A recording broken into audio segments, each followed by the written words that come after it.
Tales of a half-man, half-wolf transforming beneath a full moon to stalk the innocent have terrorized listeners for centuries. Throughout history, this creature has preyed on our fear and awe of the wild, representing the darkest aspects of human nature. It came from a land of brutality and evil. It came from terror and fear. The curse of the werewolf. Wisconsin is not usually thought of in relation to werewolf folklore, but in the small town of Elkhorn, strange reports of a humanoid wolf spurred a global media sensation. To the local shock, headlines coming from the region proclaim to tell the story of the terror of the Wisconsin Wolfman. It had really big claws, it was holding its roadkill like it had elbows, and it was kneeling on two knees, like a human being might do. It seemed like something straight from a horror film, and yet people were actually reporting encounters with what sounded like a werewolf near the 2-mile stretch known as Bray Road. From a small town tale that grew into an international media howl, the residents along Bray Road never expected their lives to transform into a strange phenomenon.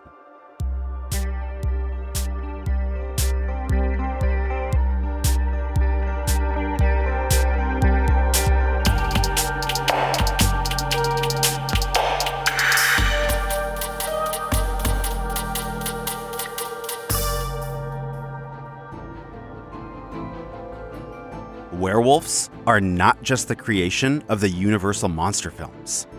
These creatures have roots in ancient history, arguably going all the way back to the Epic of Gilgamesh from 2100 BC. To transform into a werewolf is to surrender to the primal, the feral, to relinquish the rules of humanity and return to the natural world. The beast is not just fur and fangs. It's a symbol of the untamed spirit lurking within each of us.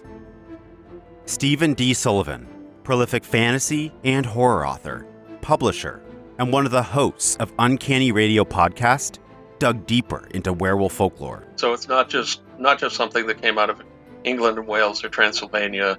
It came out of Greece, and there are ones in China and Japan. And there's a lot of shape-shifting around the world, and often the shape-shifting is into wolves or other animals that are like the top predator in the area.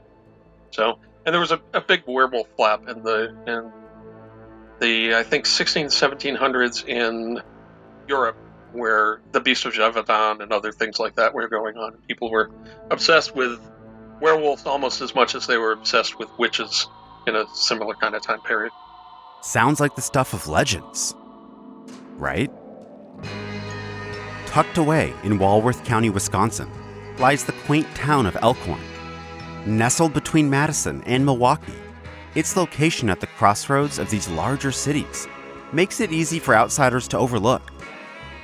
Chad Robinson, director at the Matheson Memorial Library, spoke of the town's competing claims to fame. Elkhorn is the county seat of Walworth County, so we're right in the center of the county. We're about 10,000 population. We were known as the Christmas card town. So a lot of times in the 50s and 60s, if you were purchasing Christmas cards, you were actually buying images of Elkhorn. It definitely is a larger town in Walworth County, but it has that very big small town feel. It definitely has that classic Americana small town feel. And then there's Bray Road. Let's journey back almost a century ago to the original grounds of St. Coletta, which has since relocated a short distance down the road. St. Coletta is about 50 minutes north of Elkhorn, a Catholic school for children with developmental disabilities. The original grounds were large and included a cemetery on the property. To the east were stretches of swamp and marshlands. One evening in 1936, groundskeeper Mark Shackleman was walking the property. While passing through the graveyard, he noticed movement at the edge of the cemetery.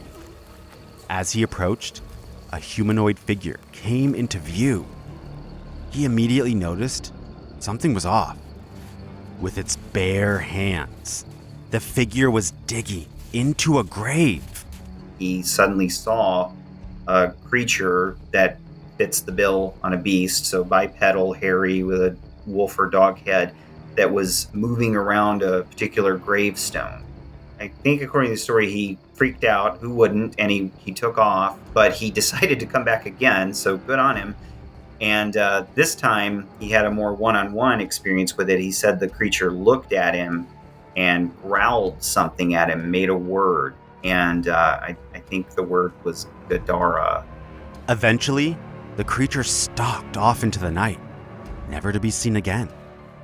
Mark was so shaken by the experience, he didn't speak of it for over 20 years. He would later recount the experience to his son in 1958. Decades would pass before there were any more reported sightings of a similar creature. The year was 1991, and Linda Godfrey had been working as a cartoonist for a newspaper in Elkhorn called The Week. Much like the transformative power of a full moon, Linda stood unknowingly on the brink of events that would forever alter her identity. While Linda has unfortunately passed, her husband of nearly 50 years, Steve Godfrey, remembers her fondly. She was a commercial artist. Linda was very talented as an artist. She started doing editorial cartoons. She didn't really have an outlet for them, so she went to the Walworth County Week. At some point, the opportunity came up where the Week was looking for someone to write some articles.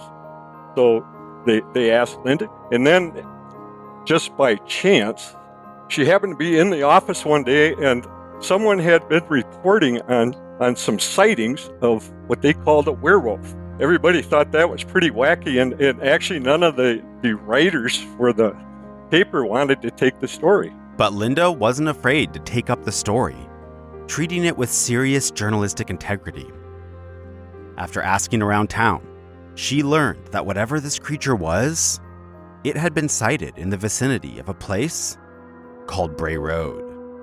So Bray Road runs from just outside of town. If you weren't aware of the history and it was a bright sunny day, you probably wouldn't know anything. It's just a pleasant country drive. There are a lot of farmhouses, there's a lot of cultivated fields, and there are, groves and copses of woods that kind of spread around it, and also some kind of low marshlands in some sections of the road. If you drove by it on a kind of a creepy, cloudy day or in the dead of night, like any country road, it can seem a little spooky. Linda's questioning led her first to an animal control office in Walworth County. John Fredrickson was no stranger to calls about misidentified wildlife, but he had received multiple reports in a short span of time about a mysterious bipedal canine-like creature near Bray Road. So these stood out. And first thing he did, he reached into a file drawer, he pulled out a file folder, and Linda said she looked at the label on it, and it said werewolf. That was the point she knew there was something there. That's the point she knew it was a story, and that started her career. Although Fredrickson was inclined to believe the creature was a misidentified coyote, he couldn't ignore the growing number of reports. Coyote or not, many local residents were seeing something so out of the ordinary, they felt compelled to report it through official channels. Linda Godfrey noted this in her seminal book, The Beast of Bray Road, stating, "If something out of the ordinary was out there, people should know about it." The following audio of Linda Godfrey is used with permission from Linda's family and comes from Stephen D. Sullivan's podcast, Uncanny Radio. And I was actually really skeptical in the beginning, but I was intrigued. I just thought it was just too bizarre that people in my hometown were reporting this. Wanted to find out and get to the bottom of it. And when you're open to the world, it can lead you to some really interesting places. She spoke to two witnesses who claimed to see the monster, Lori Andreezy and Doris Gibson. The two women had eerily similar experiences.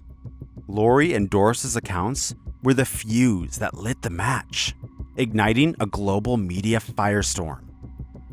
In 1989, Lori Andreezy was driving Bray Road in the late evening when she encountered an otherworldly being. A humanoid, wolf-like creature was crouched by the roadside, gripping a dead animal in its clawed hands.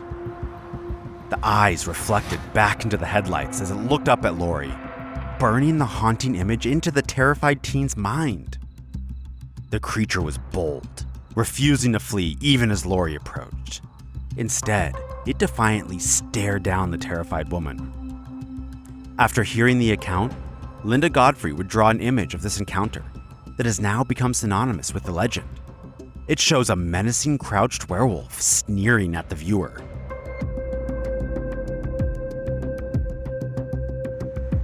Then came Halloween night of '91, another disturbing sighting. Doris Gibson was driving down Bray Road one evening when she felt her car hit something. When she pulled over and got out of the car, she saw a creature running towards her down the road. Doris says the encounter happened quickly, so she didn't get a great look, but she could see the creature's massive chest as it approached out of the darkness, so she assumed it had to be running on two legs. She leapt back into her car and sped off into the night. Later, Doris noticed scratch marks on her car, which she believes were caused by the creature.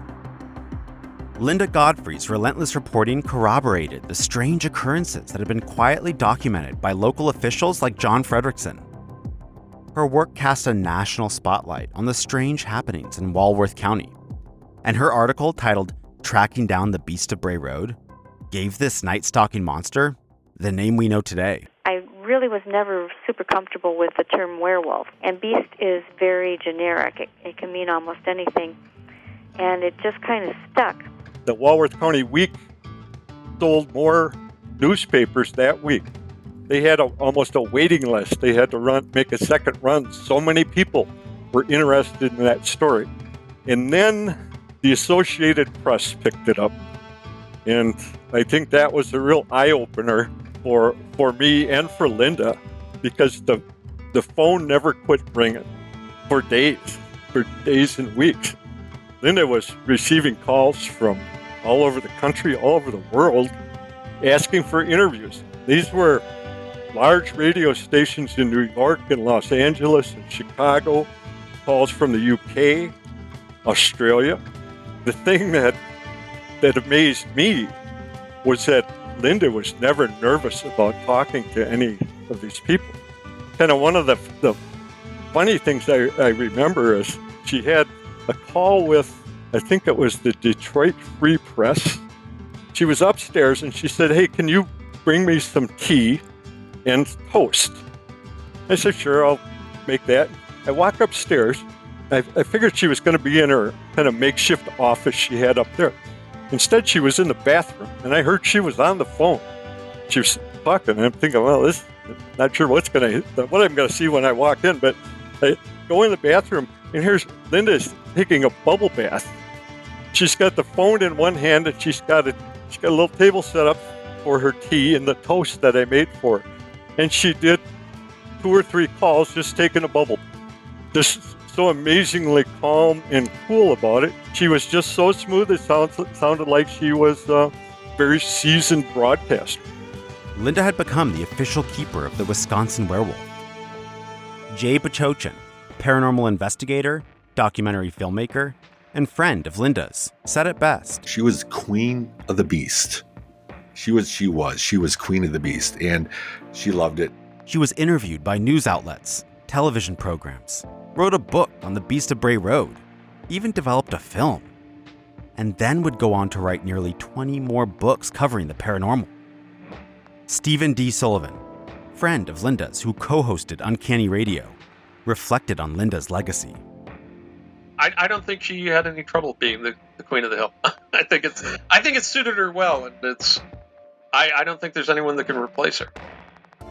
She thought it was an unknown canid species of some kind, in the way that Bigfoot might be some kind of an unknown ape or near human species that is very elusive and hard to find, and has been around for a very long time, and if she were here, she would tell you that obviously it's not just Wisconsin. That there's the Michigan Dogman is probably a very similar, if not the same kind of creature. You know, the ancient reports going back into Native American times and stuff, that all those are not myth, that they may be a real creature.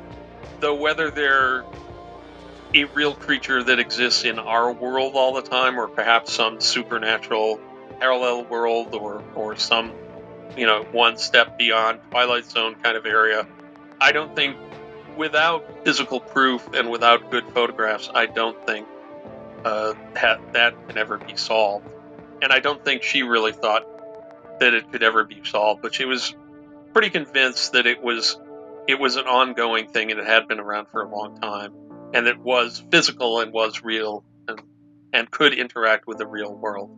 I think probably the biggest thing that happened was now all of a sudden, with this notoriety locally, she was starting to get contacted by people who had similar sightings, or knew someone who did. Sometimes they were 20 years previous, and people didn't want to report things because they thought they were afraid of ridicule.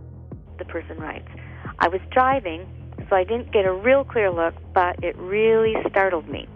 I saw a large, mangy-looking, wolfish creature with very broad shoulders. And every time I read that, I have to remind you that canines don't normally have shoulders. Right. Also, it had a large head. It seemed to be eating roadkill, also very typical. I think that's why they're attracted to the roads, is because it's easy pickings. As I drove close to it, it looked up at me, its meal still in its mouth. And it was just very weird as I got even with it. It almost looked like it was kneeling like a man on his knees with his lower legs behind him. It all happened so fast, but it really creeped me out, and I'm not easily scared. It was about man size. If it was a dog, it would have been over 150 pounds. It was a gray-black and scraggly, almost like it was missing patches of hair. I definitely saw pointed ears. The face had fur, grayish, but it wasn't long like a wolf. It was flatter. Its eyes were piercing, and the look it gave me sent a chill down my spine. When she started getting all these different people calling, she said she had to put her BS meter on. And after interviewing so many different people, she started seeing that there was so many out there. And when she came out with her first book, because she said, this book is so interesting, of all the accounts of people that I met, people need to know about this. And this is where, you know, she's a wealth of knowledge, because she just absorbed everything that she researched. The beast brought more attention to Elkhorn than residents were used to. Some capitalized on this, such as a bakery that sold werewolf cookies. The Week started selling t-shirts with Linda's iconic werewolf sketch. Probably the werewolf thing also got amplified when the local Humane Society decided it would be a fun fundraiser to issue werewolf hunting licenses. Which I bought, and I still have my werewolf hunting license, and it hangs up in my studio, and it's in a little plastic container, and it looks like a hunting or fishing license that you might hang on a lanyard and take out to the field with you. And it says very explicitly that the werewolves are not to be harmed, but you are licensed on. But not everything was fun and games. Elkhorn is very close to the Illinois border, and one thing you learn when you move here is there is a little bit of rivalry between the states of Wisconsin and Illinois. So when the story broke, there was a tale of a bar in Illinois that loaded up a bus and went on kind of a monster hunting safari, which, as you can imagine, didn't go over too well here in Elkhorn. And I know there have been instances of monster hunters who didn't get their hunting permit, if you will, that went out there and began tramping around Bray Road. And the thing to remember for all potential monster hunters is that most of that is private property. So, and there are more than a few houses. Some people are kind of let down a little bit when they drive down it, and well, this isn't that scary. While interest in the Beast of Bray Road has died down significantly since Linda's article released back in 1991, it doesn't mean that the odd occurrences have gone away. Jay shared a story he heard from a member of his local church. I get this message from one of the members at the church saying, "Hey, Jay, it's Bob. Can you call my daughter, Christina? She just saw a hellhound." Now, I know where she lives. She doesn't live that far from me, and it's still south of Elkhorn. I give her a call. When I called her, it happened an hour previous to that. She was still shaken up. She said she was just coming out of her little town in Silver Lake, Wisconsin, and as she was coming around a curve, she saw something in the road, and it was dark and big, but it was crouched over. The closer she got to it, it turned, and its eyes like just glowed greenish. But then an oncoming car was coming, and just as that happened, she said, "Jay, this thing stood up, and it was taller than me in my minivan, and it had to have been about 3 men wide." She said the thing was enormous, and I'm like, whoa, what happened? She goes, she said it trotted away, and she said it had the head of a dog. Lee Hample, a retired high school teacher who co-owns and manages a farm near Bray Road, says he's had a litany of odd occurrences happen on the property. He believes that it could possibly be connected to what was sighted all those years ago.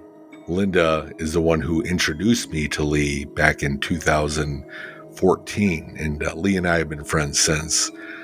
There's been a lot of crazy things that have been happening up there, and I've got to tell you, I've been up there so many times, and each time I'm up there, it's a very ominous feeling that I get, and it's not scared. It's that feeling of something is not right. Lee first started working on the farm back in 2007 to bale hay. The mystery started when Lee hired a couple of local residents to help him, and they told him a story too strange to believe. So we finished baling the hay, and we're standing at the end of the west end of my pole barn, looking out at my 35 acres. Now, both of them had lived there quite a while in that area.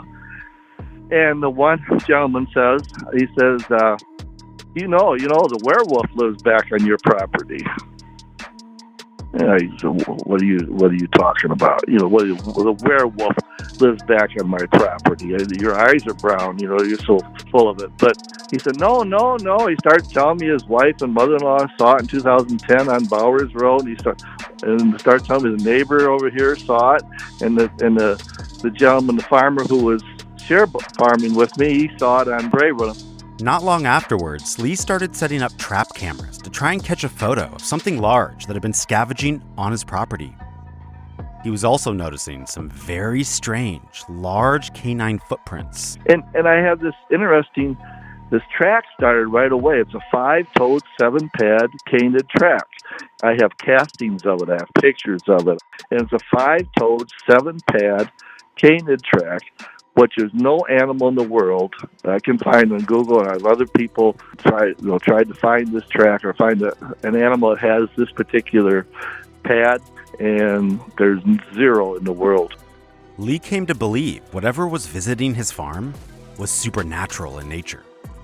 He left deer carcasses as bait, and they would be moved or missing, and yet his trap cameras would show nothing the next day. One evening, he actually caught what he says is a creature materializing from thin air. So in this particular instance, I had put out it's actually a roasted chicken from Walmart. The first picture is a nighttime picture.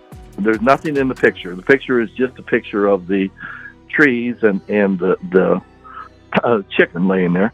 The next picture has a partial. You can see it's a figure. You can see the head. You can see the shoulders, but it's semi-transparent. And the third picture, which is this will all be in 1 second, it is a solid figure. It's got a head, shoulders. It's a solid figure in that 1 second, 1001, and now it's a solid figure. So to me, I have a picture of it materializing right before your eyes. Lee has even seen the mysterious creature with his own eyes. It was crouched down, and where it was crouched down, I went over there, and it was drawing circles in the ground. Then it stood up and walked west, walked away from me. I was in my field looking at my neighbor's field, actually. Then it dropped down to all four and then went in the woods. So I've seen it, and It's it's huge, but I do have some very, very, very interesting, intriguing pictures. I have some close-ups. I have some far-away of things that are not coyotes or deer, and there's no bear in southeastern Wisconsin. If a bear comes through, one came through a couple of years ago, and everybody was following it, and actually came down to northern Illinois, then turned around and went back north. Linda Godfrey even joined Lee on some of the stakeouts on his farm. Similar to Lee, Linda had a theory that whatever this creature was, it may not be flesh and blood. She was leaning towards the phenomena or of the Beast Bray Road, the Michigan Dog Man, and the similar things was perhaps a portal, some kind of portal. That was the only thing that she really ever came up with. That she said it really can explain everything. That these something comes. Just seems to appear and seems to disappear, and somehow people can't get pictures of it. She says it's just kind of this interdimensional thing, but she says the bad thing is I can't prove that either at this point. And so she just loved digging into the depths of the possibilities. While Linda took her journalistic integrity seriously, she also had fun with the topic. I have a whole room of slaving artists that they're werewolves. Actually, they draw rather well when their hands are normal, and they don't have fur and stuff. And they're in my basement, really. Where they like it where it's dark. And that's great because you don't have to feed them people food; you can feed them dog food, right? Yeah, just throw a few slabs of meat down there and keep them supplied with pencils and drawing paper, and they'll illustrate anything I have. And while Linda passed away in 2022, her legacy lives on. Chad Robinson is organizing the first ever Beast of Bray Road event, hosted by the city of Elkhorn.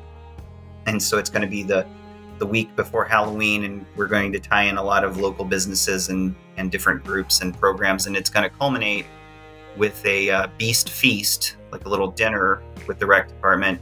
And I'm told that the beast is going to be maybe a guest of honor there. So take that for what you will.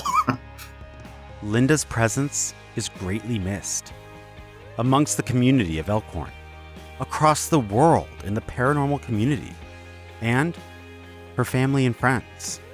She's the one who kind of kept the flame of the beast alive, or really the go-to person, cyclically when someone would become interested, like yourself, then she would be the go-to person to speak to. So we miss her. I never had a bad time with Linda. And I don't think I know anybody that had a bad time with Linda. She was a great person.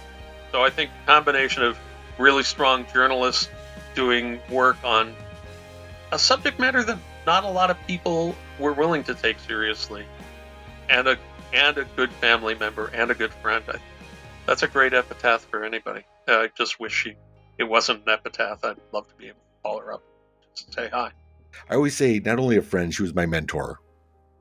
And she always was, no matter how much I learned, even, on my own, in my own research, my own encounters, I always looked up to her. She was the Obi-Wan. She was the Obi-Wan. She was a tremendous wife and companion to me. We raised 2 wonderful children. We have 3 grandsons. She was very, very proud of the quality of work that she did. And I think the fact that she didn't compromise her beliefs. She had so many friends, especially later on. She had so many friends in the cryptozoology community that were very close to her, very dear to her. She would like to be remembered more as a friend and companion, teacher, and just generally a good, friendly person. But the beast lives on. And we may never have an answer to all the strange occurrences reported by those who swear they've had an encounter with something that stands in stark contrast to our understanding of the natural world. But like Linda, it's important we always keep an open, inquisitive mind and see where all roads lead, even if that road takes you to the moonlit farm side of Wisconsin, where the tall cornfields may hide a truth too horrifying to believe. don't know what it was. I don't think Linda would ever claim to know definitively what it was or what happened there. There are strange things in this world, and sometimes there are things that happen that you really can't explain under current scientific laws or with creatures that we know. And that even claims that seem a little wacky should be looked at seriously. You know, if you think you know everything that's going on in the universe and that all the stars you see are the ones that shine in the sky, you're never going to discover black holes and you're never going to discover quantum physics. And I'm not saying believing in werewolves or looking into werewolves is going to lead to a breakthrough in clean energy for everybody. But it might lead to something that you don't expect. And I think keeping our minds open and still using science and boring down and being serious is pretty much always useful in life.